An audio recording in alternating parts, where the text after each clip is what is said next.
I never wanted to be rich. Growing up, my parents taught me the value of hard work and humility. Dad ran a small diner, and Mom helped out while also working as a teacher's assistant.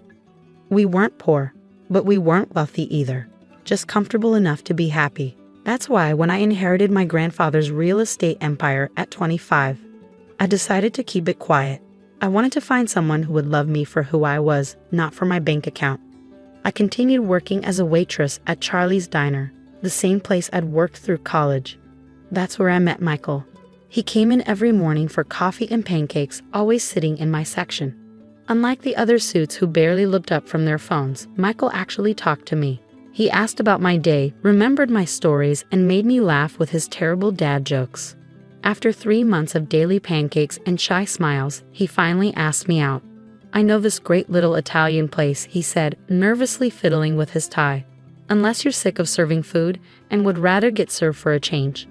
I said yes, and that dinner changed my life. Michael was everything I'd hoped for: kind, funny, and genuinely interested in me, not my wallet. When he told me he was a successful architect, I was happy but not impressed by his status. I fell in love with the man who spent our third date helping an elderly couple change their flat tire in the rain. The trouble started when I met his family, particularly his mother, Victoria Armstrong. The Armstrong family was old money, and Victoria never let anyone forget it. The first time I visited their mansion, she looked me up and down like I was something stuck to her designer shoe. "A waitress," she said, her voice dripping with disdain. How quaint. Michael always had a charitable heart. Michael defended me, but Victoria's comments only got worse over time. She'd make pointed remarks about my simple background, my limited education. I had a business degree, but apparently that wasn't good enough. And my unfortunate career choice. Still, I loved Michael, and he loved me. We got married in a simple ceremony that Victoria called embarrassingly modest. I didn't care. I was happy, and my secret fortune remained safe in the various corporations and trusts my grandfather had set up. Everything changed at Victoria's annual summer gala. She'd been planning it for months, inviting Boston's elite to show off her mansion and her social status. The morning of the party, my lawyer called with interesting news. The deed to Victoria's precious mansion had finally cleared. I'd bought it through one of my shell corporations, along with most of the properties in her exclusive neighborhood. I almost told Michael about my wealth that morning, but Victoria's behavior at the party changed everything. I arrived early to help set up, wearing a simple but elegant blue dress. Victoria took one look at me and sneered. "Oh dear, is that off the rack?" "Well, I suppose it's the best you could do on a waitress's salary." I ignored her, like always. The party started, and Victoria's mansion filled with Boston's wealthy and powerful. I recognized most of them, not as their waitress, but as their landlord through various property holdings. They just didn't know it. The humiliation came during Victoria's speech. She stood on the grand staircase, champagne in hand, and began thanking everyone for coming. Then she spotted me trying to blend into the crowd. "Oh, and let's not forget our special guest," she said, her voice carrying across the marble foyer. "My son's wife, the waitress. You know, sometimes I think Michael married her just to spite me. I mean, what else could a successful architect want with a girl who serves pancakes for a living?" The crowd laughed. Some looked uncomfortable, but no one spoke up. Michael was stuck in traffic, running late. I was alone. Perhaps she thought marrying my son would be her ticket to a better life. Victoria continued, clearly drunk on both wine and attention. "But darling, you'll always be what you are. A worthless waitress playing dress-up in our world." I felt hundreds of eyes on me. Victoria's words hung in the air, sharp and cruel. But instead of crying or running away, I smiled. A calm, knowing smile that seemed to unnerve Victoria slightly. "Thank you for your hospitality, Victoria," I said quietly. "I'll see myself out." As I walked to my car, I pulled out my phone and called my lawyer. "John, remember that renovation clause in the new rental agreement? Let's put it into action, first thing tomorrow morning."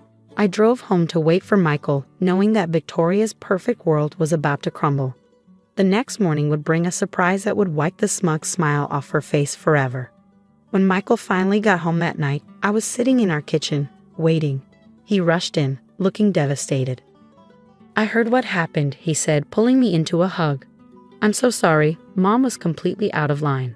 I'll talk to her, make her apologize.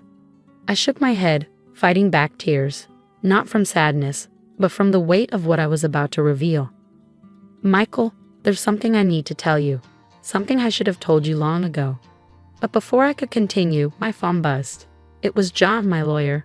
Everything was ready for tomorrow morning. Victoria's perfect world was about to be turned upside down, and for the first time since I'd met her, I couldn't wait to see my mother-in-law. The next morning dawned bright and clear. I woke up early, my heart racing with anticipation. Michael had already left for an important client meeting, unaware that today would change everything. I dressed carefully in a crisp business suit. No more waitress uniform, no more hiding. At exactly 9 a.m., 3 black SUVs pulled up to Victoria's mansion. I watched from my car as my lawyer John led a team of contractors and legal representatives to the front door. Victoria answered, still in her silk robe, her face twisting with annoyance. "What is the meaning of this?" she demanded. John smiled professionally.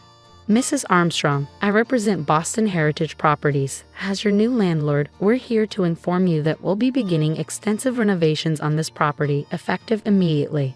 Victoria's face went pale. "Landlord? This is absurd. I own this house." "Not anymore," John replied, handing her a thick envelope. "The property was purchased last month by my client. As per the agreement your lawyer signed, you're now renting with a mandatory renovation clause." "This is impossible," Victoria screeched. Who dares to?" That was my cue. I stepped out of my car and walked up the marble steps, enjoying the way Victoria's eyes widened in disbelief. "Hello, Victoria," I said calmly. "Surprise." She staggered back, gripping the doorframe. "You? But you're a waitress." I smiled, thinking of my grandfather and everything he taught me about business. "I am many things, Victoria. A waitress, yes. I'm also the owner of this house, most of the properties in this neighborhood, and about 60% of the commercial real estate in downtown Boston." The contractors started moving in equipment as Victoria stood frozen in shock. "The renovation will take about 6 months," I continued, "during which time you'll need to vacate the premises. Of course, as your landlord, I'm required to offer you alternative accommodation." I handed her a glossy brochure for a modest apartment complex across town. "It's not quite up to your usual standards, but it's the best I could do on such short notice. Unless you prefer to stay with your sister in Connecticut?" Victoria's face turned an alarming shade of red. He planned this. All along, you were just waiting to humiliate me." "No, Victoria," I said firmly. "I kept my wealth secret because I wanted people to know me for who I am, not what I own. You're the one who chose to judge me, to humiliate me, to treat me like I was worthless because of my job." Just then, Michael's car pulled into the driveway. He got out, staring in confusion at the scene before him. "What's going on?" he asked, looking between me and his mother. Victoria launched into a hysterical explanation, but I held up my hand. "Michael, remember what I tried to tell you last night? It's time you knew the truth." Over the next hour, sitting in what was now technically my living room, I told my husband everything. About my grandfather, the inheritance, why I kept it secret. Michael listened quietly, his expression unreadable. "So all this time," he said finally, "you were worried I might want you for your money?" I nodded, tears forming in my eyes. "I loved you for who you are, Michael. I wanted to be sure you loved me for who I am too." He pulled me into a tight hug. I fell in love with a kind, hard-working waitress who always had time to help others and never looked down on anyone. Finding out she's also a secret real estate mogul doesn't change anything except maybe where we go for vacation. Victoria, who had been unusually quiet, suddenly found her voice. "Michael, can't you see? She deceived us. She made fools of us." Michael turned to his mother, his expression hardening. "No, Mom, you made a fool of yourself. All those times you mocked and belittled my wife, you showed everyone exactly who you are. The only difference is now they know who she is too." Over the next few weeks, Victoria's perfect world crumbled. The renovation forced her to move to the apartment I'd offered. Her sister mysteriously had no room for her. Her social circle buzzed with the news that the waitress they'd all laughed at was actually their landlord.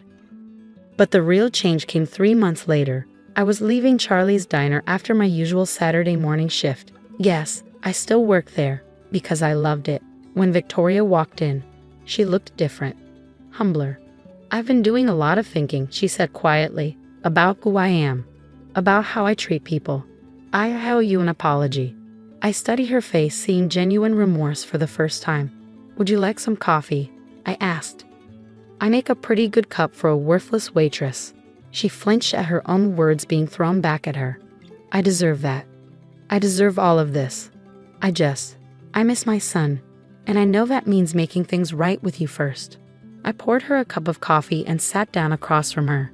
"You know, Victoria, the renovation clause doesn't actually require you to move out.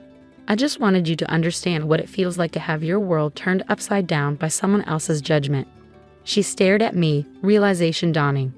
"You mean you can move back into the mansion once you've learned to treat people with respect, regardless of their job or bank account? Real respect, not just politeness because I'm your landlord." Victoria took a shaky breath. "I'd like that. And maybe you could teach me how to make those pancakes Michael loves so much." I couldn't help but smile. "We'll start with coffee basics and work our way up." That day marked a new beginning. Victoria did move back into the mansion eventually, but not before spending 6 months working part-time at the diner with me. She learned every employee's name, their stories, their dreams. She learned that worth isn't measured by wealth or status, but by how you treat others. Michael and I moved into a penthouse downtown, but we kept our modest apartment too. I continued working at the diner because it reminded me of who I was and what really mattered. My grandfather's legacy wasn't just the real estate empire he'd built. It was the values he taught me about hard work, humility, and treating everyone with dignity. Every Sunday now, Victoria joins us for brunch. She makes the coffee herself, and nobody cares that it's not quite as good as mine. What matters is that she finally understands. True worth isn't about owning a mansion. It's about being the kind of person who deserves to live in one. As for me, I'm still that waitress who serves pancakes with a smile. I'm also a wife, a businesswoman, and now, surprisingly, a mother-in-law's teacher in the art of humility. But most importantly, I'm myself. And that's worth more than all the mansions in Boston.